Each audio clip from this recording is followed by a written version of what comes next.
All right, so let's dive into our first topic. So, which way do I want to go? So I want to talk about a lot of people hearing about, recession conversation. There's a whole bunch of layoff conversation, but when you in the workforce, you grab that. When you in the workforce, and you planning out your finances, you got to be thinking multi-dimensional. Like you got to be super strategic. And so I came across this article, which I thought was pretty cool, where it was a ex Google employee that shared their three-part strategy in which and how they approached the layoff process, but before the layoff process happened, how they set themselves up when it actually happens. So it's not like you're planning for it's not like you planning to be laid off, but if you work long enough, It happens. it happens, Yeah. right? Like over a span of a long career, right? Like, you might see some writing on the wall, and then it might just happen with your company, like, whatever. So that's just a part of the game, and that's what you start to realize. So let's cue up the article. Let's talk through some of share a little bit more of the context, react to the three parts. Yeah, and let's go from there. You're queuing it up. There we go. All right. Yeah, so this is the article I was telling you about with Business Insiders. So an ex Google employee shared the three-part strategy he used to prepare for layoffs and so he can achieve financial independence. So keep scrolling. So he was at Google for 8 years. And he was laid off earlier this year, and before his 38th birthday. Wow. Imagine like the day before your birthday, right? You know what I'm saying? So Wow. it's wild. I And quit the so day after mine. I can't imagine how that feels getting fired the day before. That's crazy. right. And so he's Wow. basically, he's just breaking down how and he was on the sales team. He was leading the sales team at the time. So he was probably making good money. Pretty decent money. Uh, and so scroll up. Uh, and so he was basically go back down a little bit. And so he was basically saying that it wasn't a surprise that it happened. Yeah, it wasn't a surprise that it happened. But Right. it wasn't a surprise that it was happening because he started noticing some red flags. And by the way, Mm, he started noticing some red flags, including like some of the hiring during the pandemic. And I noticed this with companies too. And I was like, man, that's not sustainable. So he recognized it as well on his side. He was like, man, there's a lot of hiring going on. How long can a company hire this many people before they have to course correct and do some cost cutting measures when things go back to normal? So and various cost cutting measures such as freezing business travel and company retreats. So he started seeing a company do things like that as well. Freezing business mm. travel, company retreats no more. And so scroll up, the opposite way to keep the article going. My bad. Yeah. Yeah.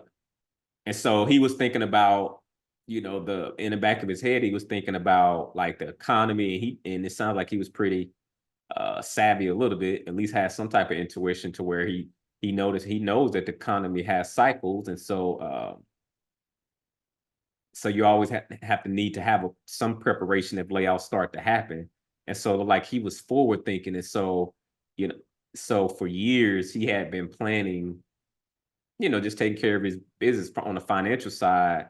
And he's built up a seven-figure investment portfolio to fall back on and live off the interest when or if he got laid off. And actually, he ended up getting laid off.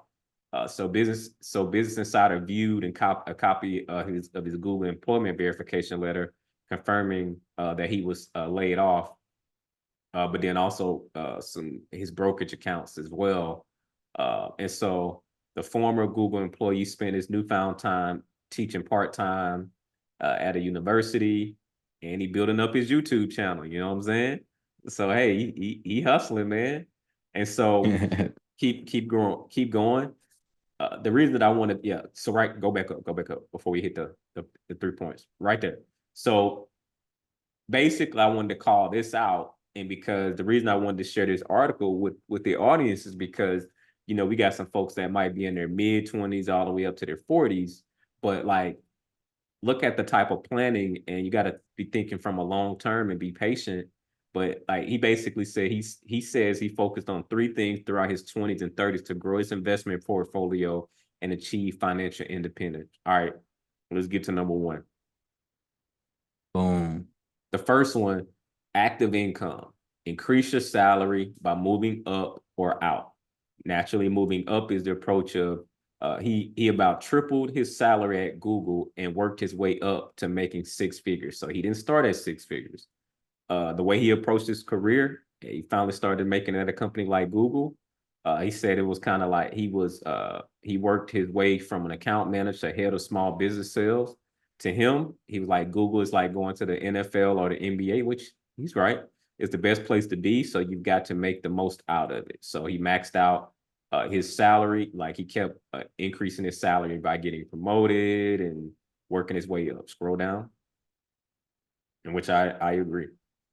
He also knew exactly where he wanted to be within the company. He added, I moved myself closer to the point of sale. So basically, he strategically moved. He moved near the revenue generation, and he wanted to get close to the money.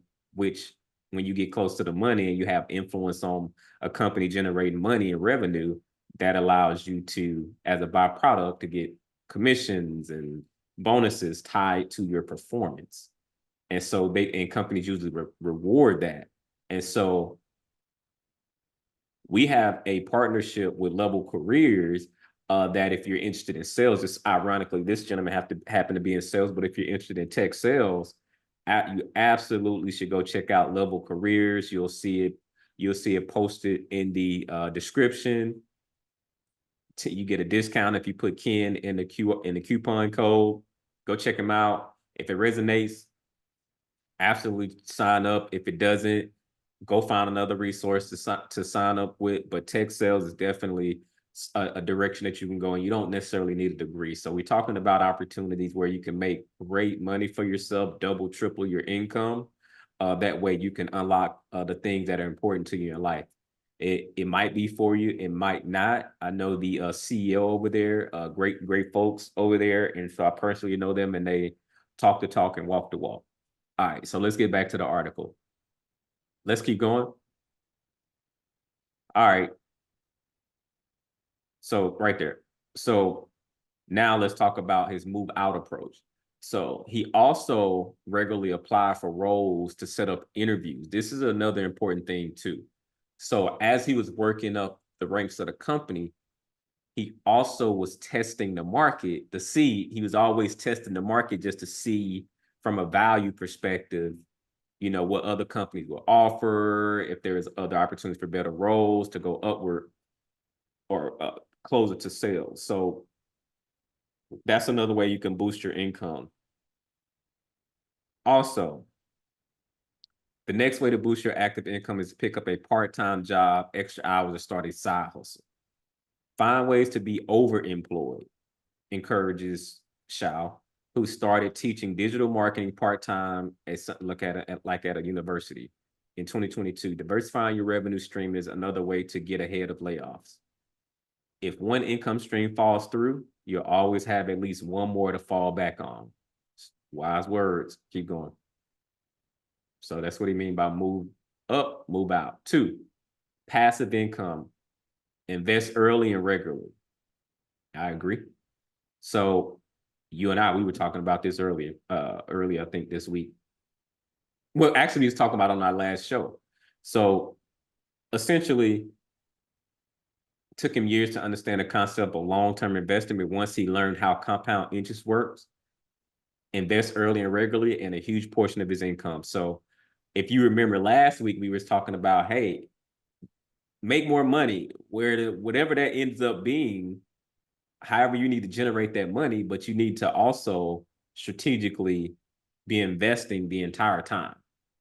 a percentage of your income, whether it be your W-2 plus a side hustle, or you got a business and you full-fledged with it, regardless on where you're generating that revenue, also strategically and taking a portion of that money and investing consistently.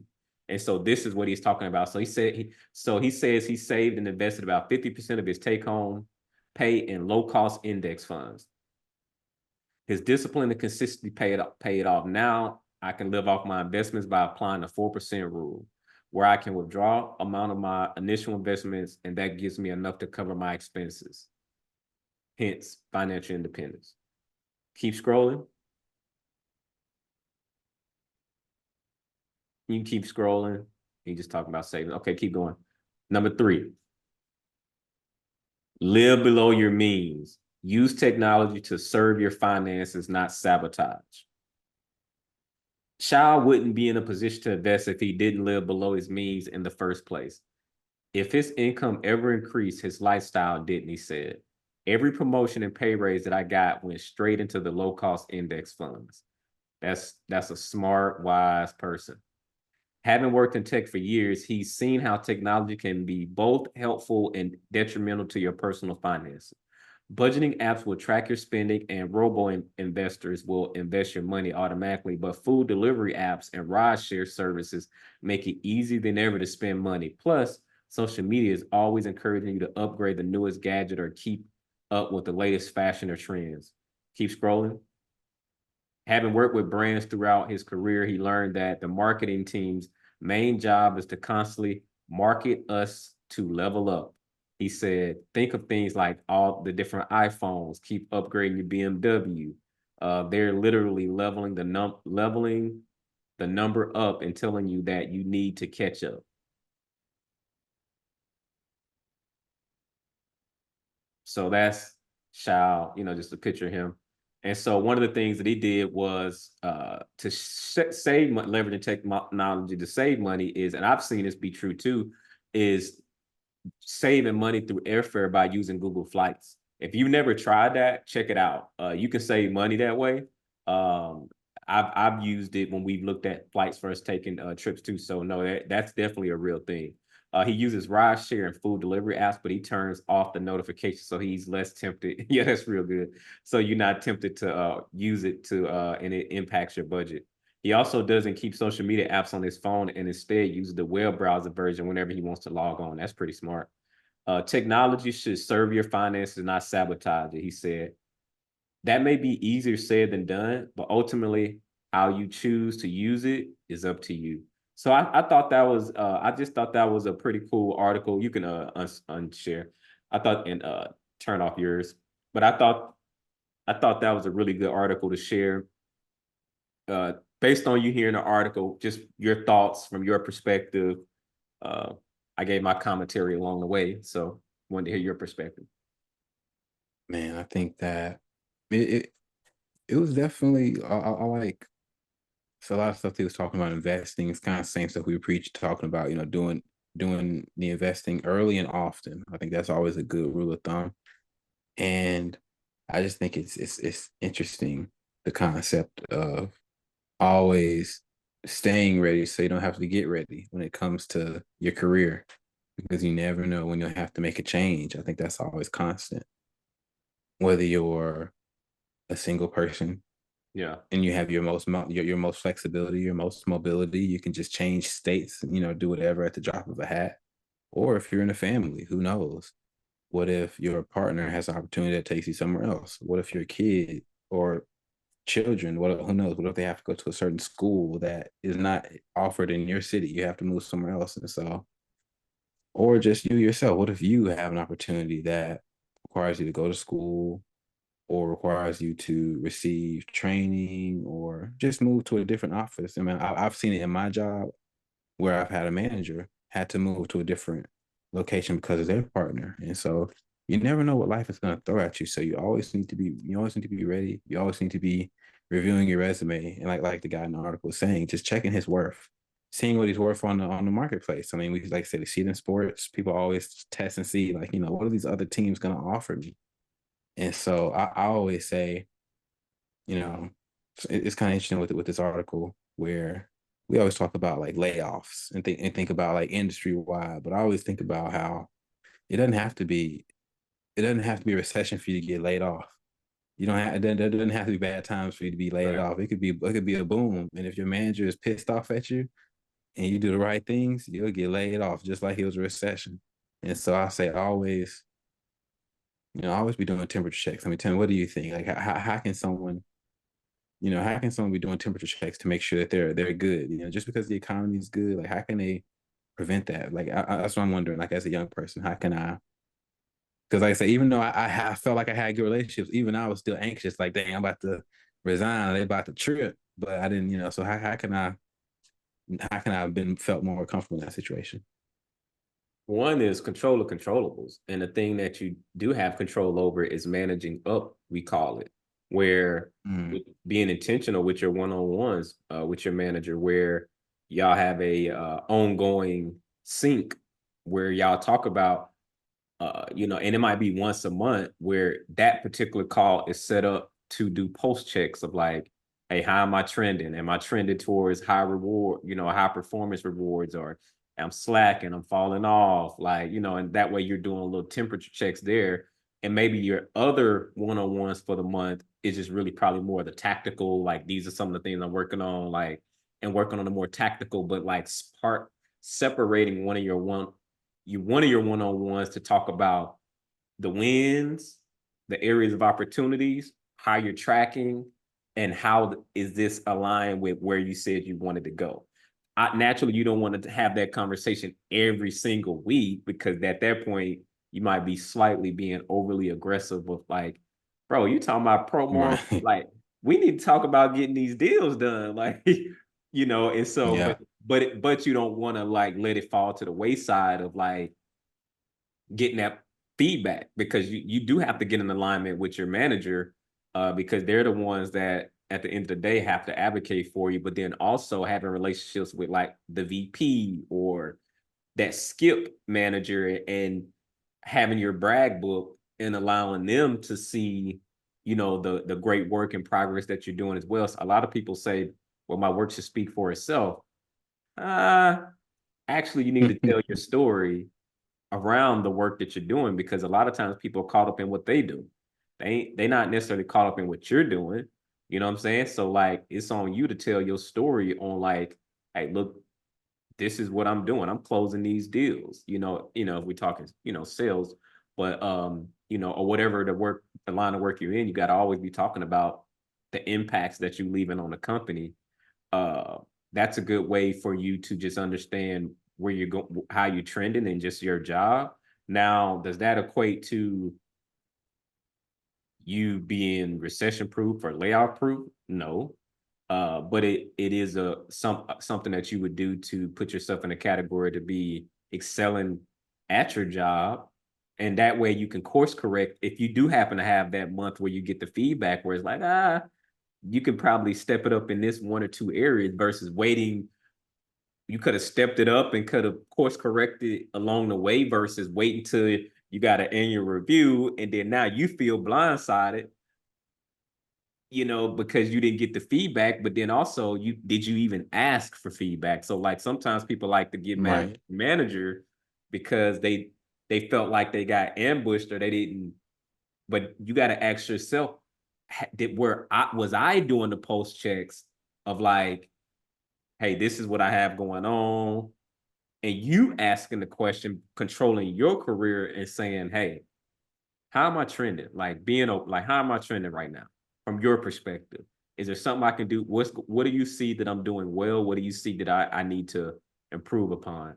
You know what my ultimate goal is? What do you see? Just getting their perspective and feedback. You know what I'm saying? So um it's always good to do that. That's how you continue to level up and calibrate if you need to make some adjustments. But easier said than done, but that's what it takes. For sure. Yeah.